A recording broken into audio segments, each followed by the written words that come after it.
지난주에 여리고성 얘기를 했는데 오늘 한 번 더 여리고성 얘기를 하겠습니다. 지난주에는 여리고성에 사는 라합에 대해서 말씀을 드렸습니다. 라합은 신분이 여리고성의 기생이었습니다. 여리고성에서 몸을 팔면서 우상을 섬기면서 살았습니다. 그런데 어느 날 하나님에 대한 소식을 듣고 하나님을 믿기로 결심을 했습니다. 죽을 각오를 하고 여호수아가 보낸 정탐꾼들을 영접했습니다. 그 여호수아가 보낸 정탐꾼들을 영접한 것은 곧 하나님을 영접한 것과 같았습니다. 왜냐하면 정탐꾼을 보낸 사람이 여호수아이고 또 여호수아를 보내신 분이 하나님이었기 때문입니다. 하나님이 보낸 사람을 영접하는 것은 곧 하나님을 영접하는 것이 되는 것입니다. 그래서 라합은 구원을 받을 수 있었습니다. 여리고성이 멸망할 때 라합은 구원을 받을 수 있었습니다. 라합 혼자만 구원을 받은 것이 아니라 라합의 부모, 형제, 친척들까지 모두 구원을 받았습니다. 오늘은 여리고성이 어떻게 무너지는지 살펴보도록 하겠습니다. 여리고성하고 관련된 유머가 있는데 여러분 들려드릴까요? 어느 교회 주일학교에서 일어난 사건입니다. 그 교회 담임 목사님이 모처럼 주일학교를 방문했습니다. 아이들이 얼마나 열심히 성경을 공부하고 있는지 알아보기 위해서 방문을 했는데 갑자기 질문을 했습니다. 너희들 여리고성이 무너진 거 알지? 누가 여리고성을 무너뜨렸는지 아는 사람 빨리 손 들어보세요. 아이들이 손을 아무도 들지 않았습니다. 목사님이 좀 실망을 했어요. 아니 그 유명한 여리고성 얘기를 아무도 모르다니 다시 질문했습니다. 여리고성을 누가 무너뜨렸는지 정말 몰라? 아는 사람이 하나는 있겠지. 빨리 손 들어보세요. 너희들 손 안 들면 집에 못 간다. 이렇게 은근 협박을 했습니다. 역시 그래도 아무도 손을 안 들었어요. 그래서 맨 앞에 앉아있는 장로님 아들에게 재촉을 했습니다. 넌 아빠가 장로님이니까 알고 있겠지? 누가 여리고성을 무너뜨렸어? 빨리 말해봐. 그러자 그 아이가 울먹울먹하면서 대답을 했습니다. 저는 정말 몰라요. 제가 무너뜨린 게 아니란 말이에요. 그때 마침 주일학교 선생님이 들어왔습니다. 그 애가 우는 것을 보고 목사님께 물었어요. 목사님, 이 애가 왜 울지요? 목사님이 대답했습니다. 글쎄 어이가 없네. 누가 여리고성을 무너뜨렸냐고 내가 물었는데 이 아이가 갑자기 우네. 자기가 안 그랬다고 그러면서.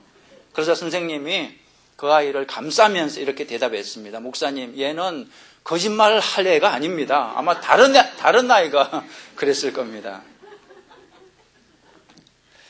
오늘 설교 잘 들으시면 누가 여리고성을 무너뜨렸는지 정답을 아시게 될 것입니다.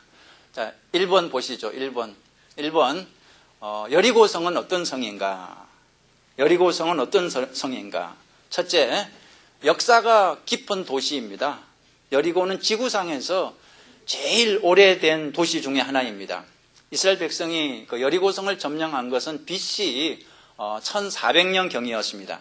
그런데 여리고성은 그 이전에 수천 년 전부터 이미 존재했던 도시라는 거죠. 두 번째로 여리고성은 큰 도시입니다.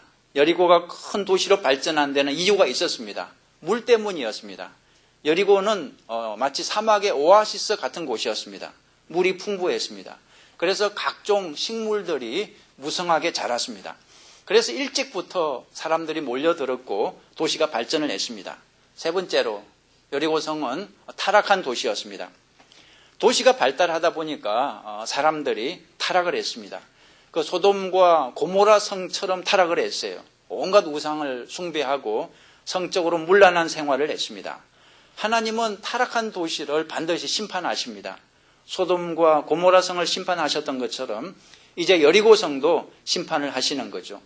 여리고성은 그때 무너져서 지금까지도 재건이 되지 못했습니다. 네 번째, 여리고성은 무적의 도시였습니다. 지난주에도 말씀을 드렸지만 여리고성은 난공불락이었습니다. 한 번도 정복당한 적이 없는 요새였습니다.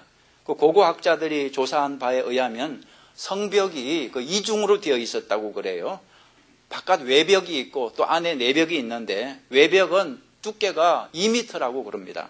그리고 내벽은 두께가 4m. 그리고 높이가 한 10m 정도 되고, 그래서 여리고성은 인간의 힘으로는 도저히 무너뜨릴 수 없는 무적의 성이었습니다. 자, 이제 2번 보시죠. 2번. 우리에게도 여리고성이 있다는 것입니다. 우리에게도 여리고성이 있습니다. 그러니까 여리고성은 무엇을 상징할까요? 빈칸 한번 채워보시죠. 여리고성은 무엇을 상징할까요? 문제를 상징합니다. 하나님은 이스라엘 백성들에게 축복의 땅 가나안을 약속해 주셨습니다.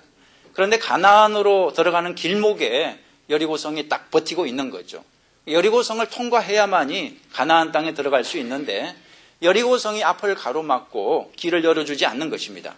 그러니까 여리고성은 우리 앞을 가로막고 있는 문제를 상징합니다. 내 앞을 가로막고 있는 장벽이 있죠. 여러분, 현재 여러분 앞을 가로막고 힘들게 하는 문제가 무엇입니까?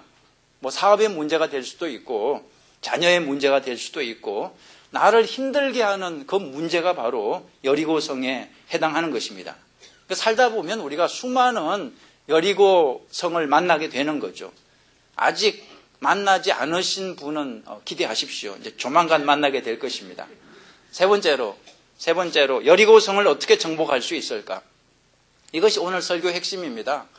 여리고성을 어떻게 정복할 수 있을까? 여러분 1절을 한번 보시죠. 이스라엘 자손들로 인하여 여리고는 굳게 닫혔고 출입하는 자 없더라. 여리고성 사람들은 이스라엘의 공격 소식을 이미 알고 있었습니다. 그래서 문을 굳게 닫고 꼼짝도 하지 않았습니다. 성 밖에 나가서 싸우면 1대1 군사력이 필요하죠. 그런데 성 안에서 수비만 하면 군사 한 명이 10명의 적군을 상대할 수 있는 것입니다. 그래서 성문을 걸어 잠그고 수비 작전으로 나간 것입니다. 여러분, 이런 경우 보통 성 같으면 밖에서 포위를 하고 오랫동안 지키면 이제 먹을 게 없어서 항복을 하는데 여리고 성은 달랐습니다. 성 안에 먹을 게 풍부했습니다. 물도 풍성하고 곡식도 풍성한 성이었습니다. 그래서 여리고 성 사람들은 문을 굳게 닫고 꼼짝을 하지 않은 거죠. 자, 여러분, 이렇게 굳게 닫힌 여리고 성을 어떻게 무슨 수로 열 수 있겠습니까? 자, 오늘 9가지를 말씀드립니다. 첫째, 여리고 성을 무너뜨리기 위해서는 첫째가 무엇입니까? 하나님이 이미 어떻게 하신 것을 믿어라. 무엇일까요? 하나님이 이미 주신 것을 믿어라. 여러분 2절을 보시죠. 2절. 여호와께서 여호수아에게 이르시되 보라, 내가 여리고와 그 왕과 용사들을 어떻게 하셨다고요? 내 손에 붙였으니. 무슨 뜻입니까? 내 손에 붙였다, 이 말은 이미 주셨다는 것입니다. 하나님이 여리고 성을 이미 주셨다는 것입니다. 장차 하는 거 보고 주겠다, 이게 아닙니다. 이미 주셨다 그랬습니다. 그러니까 싸우기도 전에 이미 주신 것입니다. 그러니까 여러분, 이 싸움은 이길 수도 질 수도 있는 그런 싸움이 아니라 이미 이겨놓고 이 싸움을 하는 것입니다. 요한복음 16장 33절에서 예수님이 이렇게 말씀하셨어요. 이것을 너희에게 이름은 너희로 내 안에서 평안을 누리게 하려 함이라. 세상에서는 너희가 여리고성 때문에 환난을 당하나 어떻게 하라고요? 담대하라. 내가 세상을 이겼노라 하시니라. 장차 이길 것이다, 이렇게 말씀하시지 않았습니다. 이미 이겼다고 선포를 하신 거죠. 그러니까 아무리 환난을 당해도 두려워하지 말고 담대하라. 걱정하지 말고 평안을 누리라, 이렇게 말씀을 하시는 것입니다. 이미 이긴 싸움이기 때문에. 이미 이긴 싸움인데 왜 이렇게 사는 게 힘이 들어요? 이렇게 아마 질문을 하시는 분이 계실 것입니다. 제가 비유로 그 이유를 설명해 드리겠습니다. 어떤 아버지가 아들에게 땅을 물려주었습니다. 그런데 그 땅은 먼 곳에 있는 땅이었기 때문에 그 아들이 땅을 찾으러 갔습니다. 그런데 가보니까 나쁜 사람들이 이미 그 땅을 차지하고 주인 행세를 하고 있었습니다. 그 사람들에게 땅 문서를 보여주면서 나가달라 그랬습니다. 내가 주인이니까 나가달라고. 그런데도 그 나쁜 사람들이 나가지 않았습니다. 그래서 할 수 없이 어떻게 했겠습니까? 경찰을 불렀죠. 그래서 법의 힘으로 그 사람들을 내쫓고 땅을 돌려받았습니다. 여러분, 우리의 승리도 바로 이와 같다는 것입니다. 하나님 아버지는 이미 우리에게 승리를 주셨습니다. 아버지가 주셨음에도 불구하고 누가 그 땅을 차지하고 있는 것입니까? 마귀 사단이 계속 점령을 하고 내놓지 않는 것입니다. 이런 경우 어떻게 해야 되나요? 법의 힘을 빌려서 마귀를 내쫓아야 되죠. 예수 그리스도의 이름으로 마귀를 내쫓고 아버지가 주신 땅을 돌려받아야 하는 것입니다. 야고보서 4장 7절에 그런즉 너희는 하나님께 순복할지어다 마귀를 대적하라 그리하면 너희를 피하리라. 그러니까 하나님께 순종하면서 마귀를 대적하면 마귀가 피한다 그랬습니다. 우리가 마귀를 대적하면 왜 마귀가 우리를 피해서 도망갈까요? 이미 법적으로 자기 땅이 아니니까. 이미 예수님께서 십자가에서 값을 다 치르셨습니다. 그러니까 마귀는 권한이 없습니다. 불법으로 점령을 하고 있는 거니까 우리가 담대하게 마귀에게 땅을 비워달라고 명령하면 된다는 거죠. 부탁할 필요가 없습니다. 명령하시기 바랍니다. 두 번째로 여리고성을 우리가 무너뜨리는 법은 믿고 무엇하라. 무엇일까요? 순종하라. 믿고 순종하라. 여러분 계속해서 말씀을 드리지만 믿음은 주여 주여 말만 하는 게 아닙니다. 믿음은 순종하는 것입니다. 하나님은 이스라엘 백성들에게 참 이상한 명령을 하나 하셨어요. 3절 보시죠. 너희 모든 군사는 성을 둘러 성 주위를 매일 한 번씩 돌되 엿새 동안을 그리하라 그랬습니다. 매일 한 번씩 돌되 엿새 동안 돌라 그랬습니다. 하루에 6번 그냥 한꺼번에 돌라고 하지 않았어요. 하루에 한 번씩만 6일을 돌라 그랬습니다. 참 이 명령은 이해가 안 됩니다. 왜 성을 돌아야 하는지, 왜 하루에 한 번만 돌아야 하는지, 그리고 마지막 날은 또 왜 7번을 돌아야 하는지 이해가 되지 않습니다. 여러분, 하나님의 말씀은 정말 이해가 안 되는 게 많이 있습니다. 이해가 안 될 때 어떻게 해야 될까요? 이해가 될 때까지 움직이지 않고 계속 기다려야 되나요? 그렇지 않습니다. 정답은 믿고 순종하는 것입니다. 어차피 인간은 믿음을 가지고 살아야 됩니다. 예를 들어서 여러분 한국에서 미국 오실 때 뭐 타고 오셨어요? 배 타고 오셨어요? 비행기 타고 오셨어요? 그 비행기가 얼마나 무거운 건데 그게 공중을 떠서 태평양을 건너갈 때 그 불안해서 어떻게 비행기를 탑니까? 근데 우리가 그냥 믿고 타는 거 아니겠습니까? 안전할 것을 믿고. 과학자들이 그러잖아요. 비행기가 자동차보다 안전하다 그러죠. 그냥 믿고 타는 겁니다. 여러분 통증이 있을 때 우리가 진통제를 먹는데 저는 가끔 타이레놀을 가끔 먹는데 그 약이 어떻게 내 통증을 없애주는지 저는 이해하지 못합니다. 그렇지만 그냥 믿고 의사의 말을 믿고 먹는 거죠. 여러분 돈이 생기면 은행에 갖다 맡기는데 은행에 맡기면 안전할까요? 혹시 은행에서 내 돈 훔쳐가지 않을까요? 은행은 믿을만 하니까 그냥 믿고 맡기는 것입니다. 그러니까 우리가 이 세상을 살 때 나름대로 믿음을 가지고 살아간다는 거죠.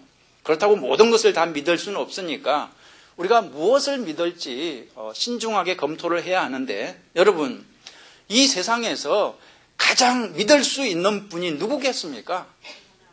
이 세상을 창조하시고 다스리시고 나를 죽도록 사랑해 주시는 하나님이야말로 믿을 만한 분 아니겠습니까? 하나님을 믿지 않으면 도대체 누구를 믿을 수 있겠습니까? 그러니까 여러분 하나님의 말씀은 이해가 안 돼도 그냥 믿고 순종하는 것이 옳은 것입니다. 아람의 군대 장관 나아만이 문둥병에 걸린 사건을 기억합니다. 나아만이 병을 고치기 위해서 엘리사를 찾아왔을 때 이상한 명령을 받았습니다. 요단강에 가서 몸을 7번 씻으라 그랬습니다. 이해가 됩니까? 아니, 아람 나라에는 더 크고 좋은 강이 많은데 왜 이스라엘 이 작은 나라 요단강에 가서 몸을 씻어야 하냐고 막 불평을 했습니다. 그리고 왜 7번 몸을 씻어야 하는지 이해가 되지 않았습니다. 왜 3번은 안 됩니까? 왜 5번은 왜 안 됩니까? 왜 하필이면 7번이냐 이거죠. 이해가 되지 않았지만 결국은 순종했습니다. 그랬더니 어떻게 됐습니까? 문둥병이 깨끗하게 나았다는 거죠. 믿음으로 순종할 때 기적이 발생한다는 것입니다. 그러니까 여러분 하나님이 말씀하시면 그냥 믿고 순종해 보시기 바랍니다.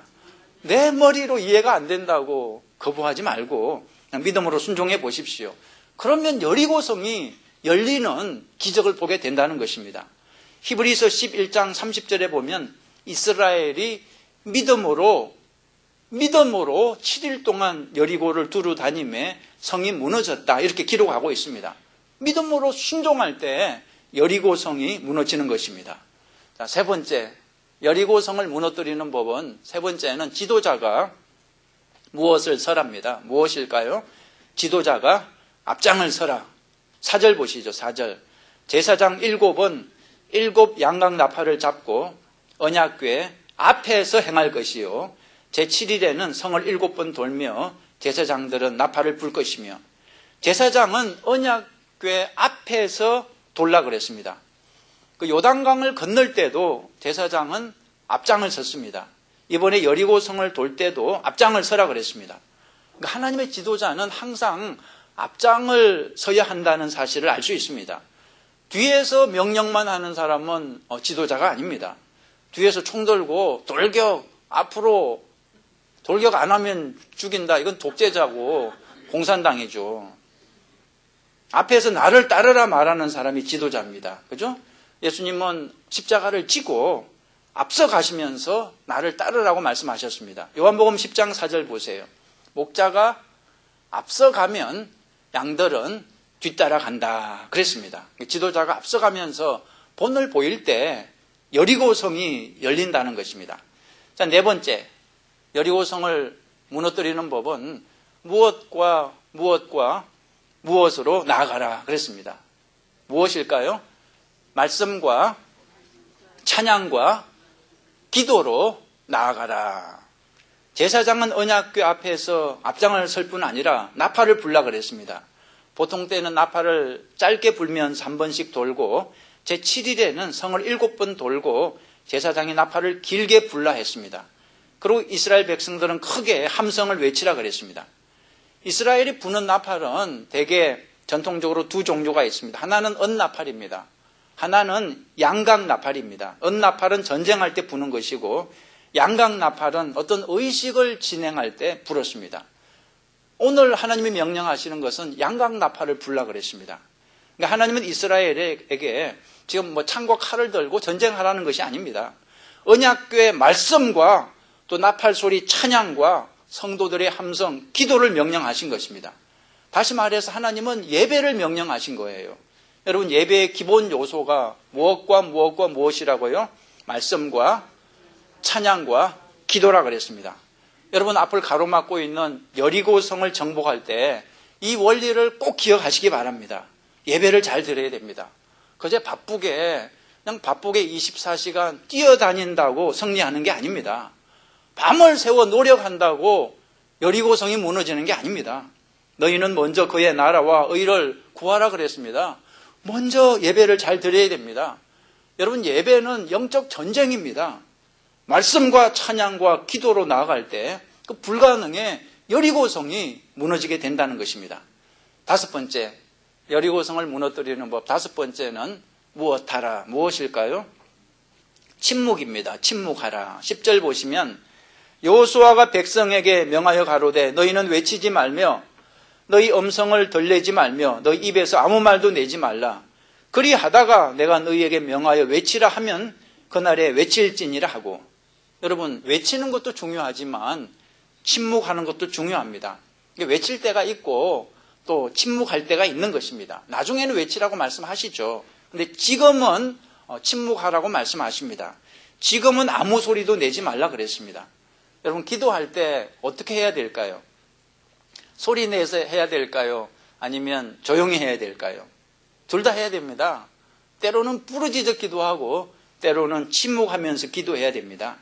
침묵은 두 가지 유익이 있습니다. 침묵의 유익은 첫째, 무엇입니까? 하나님의 음성을 잘 들을 수 있습니다. 내 소리를 중지해야 하나님의 음성이 들리는 거죠. 토저 목사님이 이런 말씀을 하셨어요. 그리스도인의 경건 훈련에서 가장 중요한 것은 침묵 훈련이다. 왜냐하면 침묵을 배우지 않고서는 하나님의 음성을 들을 수 없기 때문이다. 이게 부르짖는 게 기도의 전부가 아닙니다. 잠잠히 듣는 것도 기도입니다. 요한복음 10장 27절에 내 양은 내 음성을 들으며 그랬습니다. 여러분, 잘 듣기 위해서는 내 소리를 중지해야 됩니다. 침묵을 배우시기 바랍니다. 두 번째 침묵의 유익이 있습니다. 두 번째 침묵의 유익은 침묵은 부정적인 말을 막아줍니다. 여리고성을 매일 돌아야 하는데 매일 돌다 보면 틀림없이 부정적인 마음이 생긴다는 거죠. 그게 인간의 본성입니다. 여러분 한번 상상해 보십시오. 그 많은 사람들이 매일 여리고성을 돌면서 무슨 소리를 했겠습니까? 다리 아파 죽겠다, 배고파 죽겠다, 지루해 죽겠다. 하여튼 별 소리가 다 나왔을 거예요. 여러분 하나님이 침묵하라 하시면 침묵하시기 바랍니다. 특히 부정적인 마음이 생기면 얼른 입을 다물어야 돼요. 부정적인 그 말이 내 입에서 나오지 않도록 부정적인 말은 하나님의 축복을 사라지게 하는 것입니다. 여러분 이스라엘 백성들이 광야에 있을 때 왜 하나님이 진노하셨고 왜 멸망했습니까? 하나님을 원망하는 부정적인 말을 했기 때문이죠. 민수기 14장 26절 보세요. 여호와께서 모세와 아론에게 일러 가라사대 나를 원망하는 이 악한 회중을 내가 어느 때까지 참으랴? 이스라엘 자손이 나를 향하여 원망하는 바 그 원망하는 말을 내가 들었노라. 나의 삶을 가리켜 맹세하노라. 너희 말이 내 귀에 들린 대로 내가 너희에게 행하리니 너희 시체가 이 광야에서 엎드러질 것이라. 자꾸 입만 열면 죽겠다, 망했다, 틀렸다. 그러니까 하나님이 너희들 말대로 해주겠다는 것입니다. 출애굽 1세들이 광야에서 다 망했던 까닭은 다름 아니라 그 부정적인 말 때문이었습니다. 여러분 입에서 부정적인 말이 나오지 않도록 하십시오. 자꾸 말이 나오면 입을 치세요. 딴 사람이 치면 기분 나빠니까 내 손으로 치세요. 입 다물으라고. 그죠? 부정적인 말이 축복을 물리치는 것입니다. 여러분 잠언 18장 6절 보세요. 미련한 자의 입술은 다툼을 일으키고 그 입은 매를 자청하니라 그랬습니다. 여러분 여리고성을 정복하기 위해서는 침묵을 훈련하시기 바랍니다. 여섯 번째, 여리고성을 무너뜨리는 법. 여섯 번째, 무엇에 일어나라. 무엇일까요? 새벽에 일어나라. 12절 보세요. 여호수아가 아침에 일찍이 일어나니라 그랬습니다. 15절 보세요 또. 제7일 새벽에 그들이 일찍이 일어나서. 하나님이 쓰시는 사람들은 거의가 다 새벽에 일어납니다. 밤 체질이라고 해서 하나님이 안 쓰시는 것은 아니겠지만 10중 8구는 하나님의 사람들은 새벽에 일어납니다. 예수님은 새벽에 기도하셨잖아요. 마가복음 1장 35절에 새벽 오히려 미명에 예수께서 일어나 나가 한적한 곳으로 가서 거기서 기도하시더니.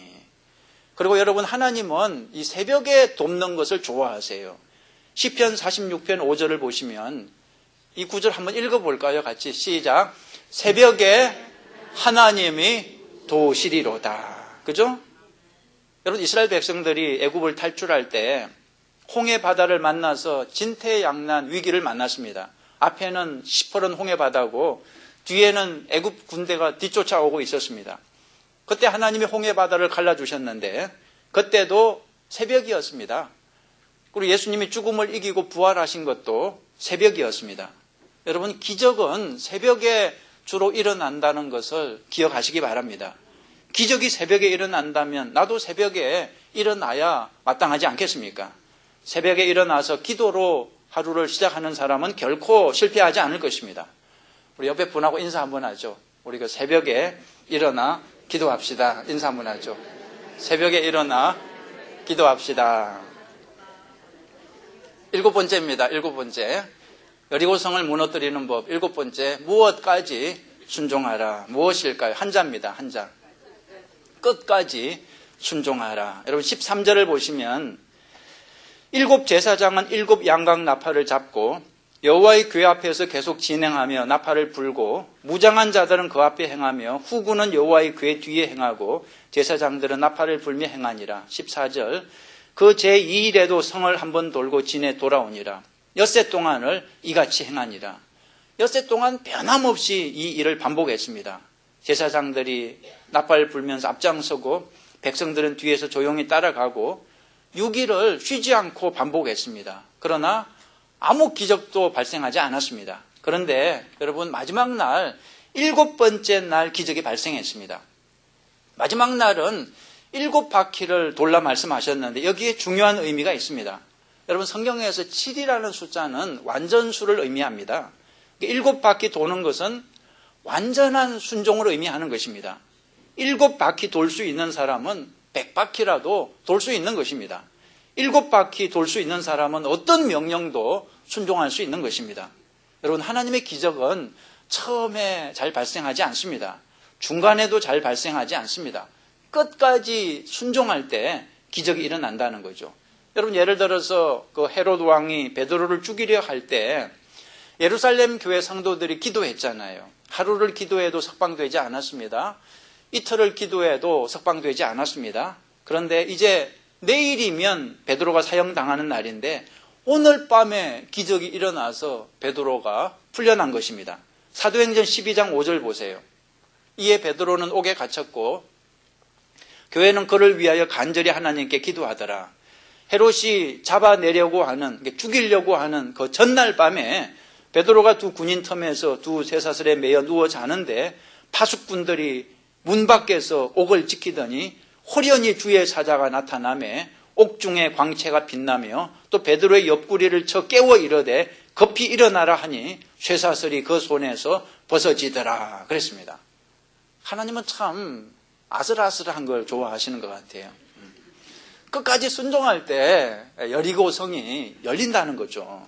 자, 8번째, 여리고 성을 무너뜨리는 법 8번째는 무엇이 되라 그랬습니다. 하나가 되랍니다. 하나가 되라. 5절에 보시면 제사장들이 양각 나팔을 길게 울려 불어서 그 나팔 소리가 너희에게 들릴 때에는 백성은 다 큰 소리로 외쳐 부를 것이라. 그리하면 그 성벽이 무너져 내리리니. 참 이상한 명령이죠. 한 목소리로 외치라는 것입니다. 아까는 침묵하라 그랬는데 이제는 외치라는 것입니다. 그리하면 성벽이 무너질 것이라. 그래서 그렇게 했습니다. 여러분 16절 보세요. 7번째에 제사장들이 나팔을 불 때에 여호수아가 백성에게 이르되 외치라 여호와께서 너희에게 이 성을 주셨느니라. 20절을 보시면 이에 백성은 외치고 제사장들은 나팔을 불매 백성이 나팔 소리를 듣는 동시에 크게 소리질러 외치니 성벽이 무너져 내린지라 그랬습니다. 하나님이 시키시는 대로 크게 외치니까 정말 여리고 성벽이 무너져 내렸다는 거죠. 그런데 여러분 여기서 외치는 것은 무슨 의미일까요? 외치는 것은 하나가 되는 것입니다. 하나가 되지 않고 어떻게 외칠 수 있겠습니까? 한 마음이 한 목소리를 만들어내는 것입니다.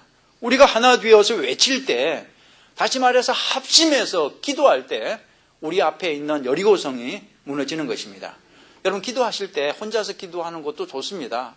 그런데 그것보다 더 중요한 것은 모여서 합심해서 기도하는 것은 더 좋습니다. 우리 교회가 토요일 새벽마다 모여서 합심해서 기도하지 않습니까? 여러분 합심해서 기도하는 자리에 오셔서 여러분의 기도 제목을 하나님께 올려드리시기 바랍니다. 여리고성이 무너지는 기적을 보시게 될 것입니다. 9번째, 마지막입니다. 9번째. 무엇입니까? 무엇을 버리라? 탐심을 버리랍니다. 탐심.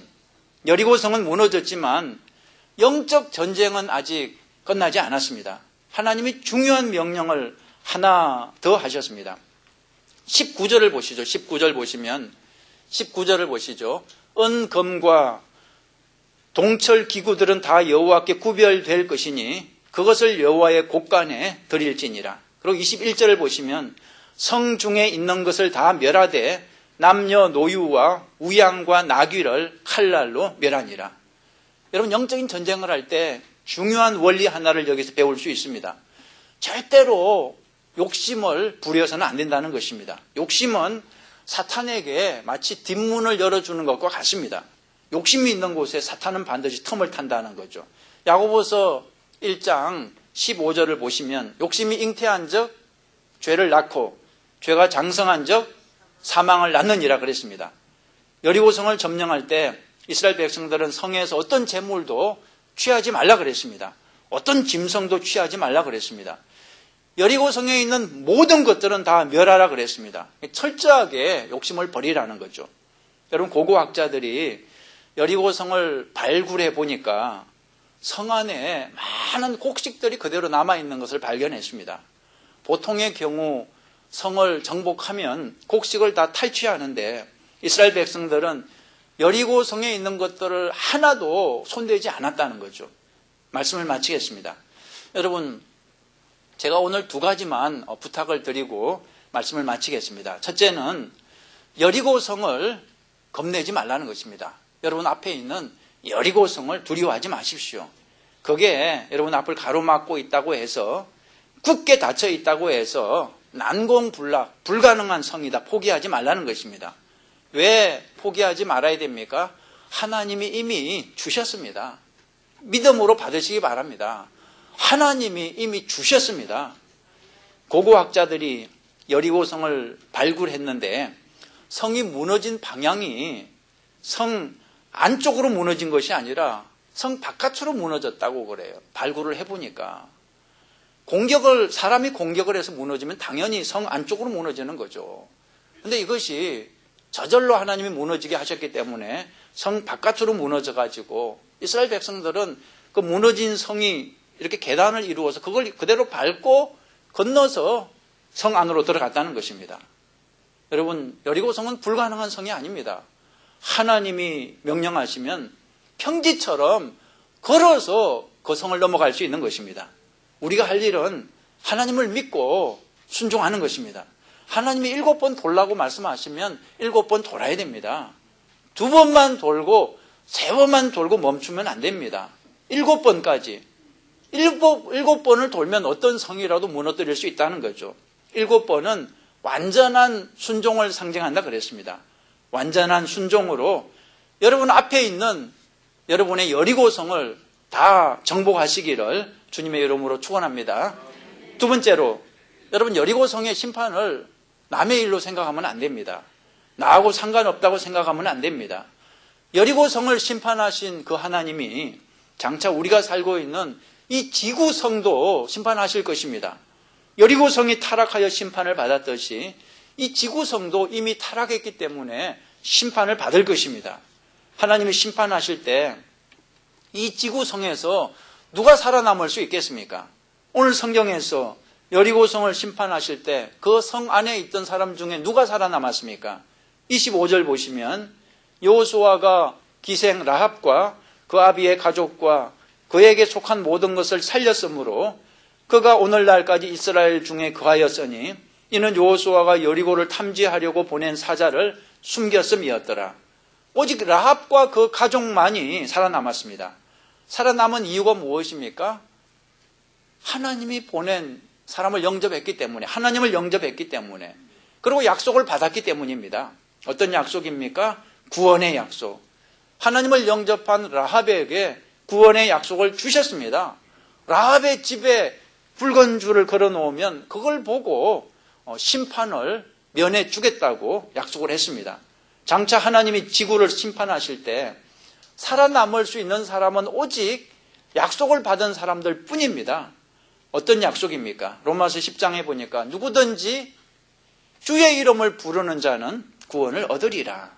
요한복음 3장 36절에 아들을 믿는 자는 영생이 있고 아들을 순종치 아니하는 자는 영생을 보지 못하고 도리어 하나님의 진노가 그 위에 머물러 있느니라. 하나님이 보낸 아들 예수 그리스도를 영접할 때 하나님을 영접하는 것이고 구원의 약속을 받는 것입니다. 그 구원의 약속이 있어야만이 하나님이 이 세상을 심판하실 때 구원을 받을 수 있다는 것입니다. 여러분 잊지 마십시오. 심판은 반드시 있습니다. 소돔과 고모라를 심판하신 하나님이, 여리고성을 심판하신 하나님이 이 지구도 심판하실 것입니다. 그러나 예수님의 피를 믿는 자는 멸망치 않고 영생을 얻게 될 것입니다.